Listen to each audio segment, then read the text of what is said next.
The Young Adult Life Tour was really the hope to take the resourcing of the North American Division and the union level and conferences and invest a lot of energy and resourcing into a young adult community. So the vision behind the Young Adult Life Tour was to take energy to different spots around the North American Division and to just pray, watch God show up, and hopefully that would be a catalyst for a young adult ministry to continue in that area for years and years to come.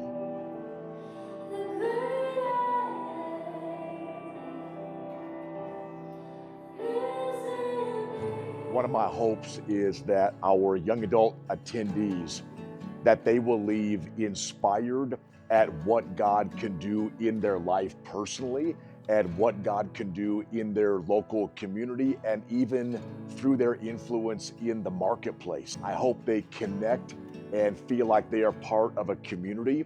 And I hope that God sparks something inside of them, plants a little seed as to what His vision may be for their life and their gifts and abilities that He has given them. This type of event isn't one of your typical, oh, this is just a young adult gathering. We're just gonna sing some songs, eat some food together, and then hear a message. It's much more than that. Having an event like this allows them to be able to hear from other adults, hear from other leaders, hear from different young people. Like, how can then I be involved in ministering to others and ministering to my local church? And that gives them purpose. And a lot of young people are looking for purpose. When you start looking at what it means to be a young adult today, something that I quickly realized and embrace is that I have never been a young adult in 2024. So when I think about what young adults are going through, whether it's spiritual challenges, relational challenges, career challenges, or life challenges, I think addressing that really begins and moves forward with listening. And I believe that every young adult has a story that deserves to be heard. When we help young adults rise, the entire church rises and the entire church gets stronger. I think watching the young adults come out of, especially those COVID years, we can't negate what those years of isolation have done for a lot of our young people. So I think one of the biggest challenges is watching young people be so paralyzed, as it had been discussed in our panel earlier today, that they don't even know what the next step is. The whole entire world, all of society is telling them the same thing, that they can't achieve things, that they can't financially afford things, that everything is bad. And they see it on their social medias, they see it when they talk to each other, they just are in a constant state of hearing all the bad. And I think one of the biggest challenges is coming to them from a church perspective and reminding them that it actually doesn't matter what's going on in the world, that God is ultimately good and God is absolutely going to continue to carry them and be that provider for them no matter what they're facing in the world. And that's a hard message when the world is telling them that things are just awful right now.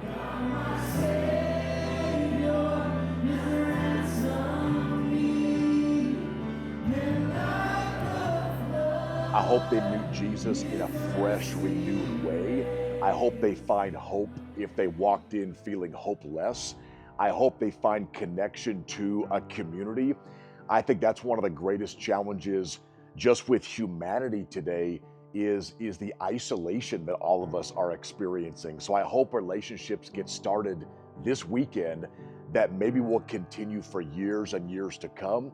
I also hope through some of the teaching that I'm gonna have the privilege of doing tomorrow, that our attendees can find some deep understanding into just who they are, their wiring, why they do some of the things that they do, so they can lead their life a little bit better, ultimately release more of their gifts to the world and create a bigger impact for the cause of Christ.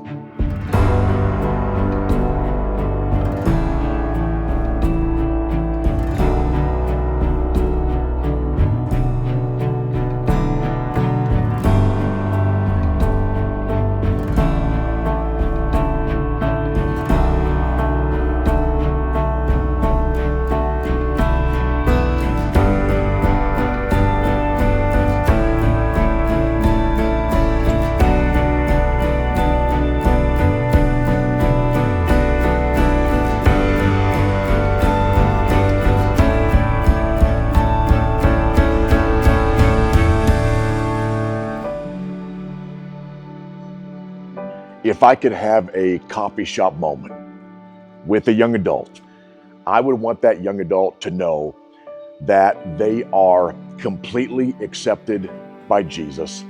They are extremely valuable. They are eternally loved, and they are totally forgiven already. And I would just challenge them, live and lead from the worth and value that you already have.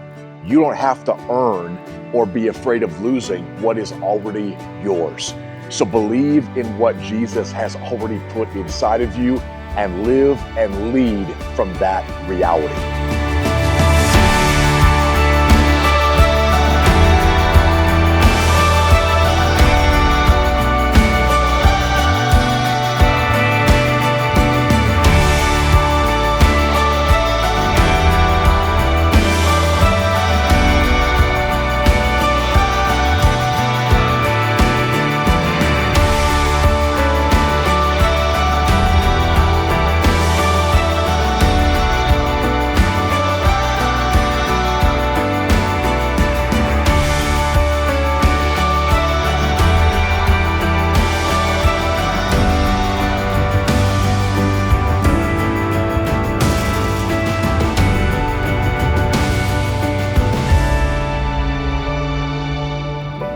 You are the church.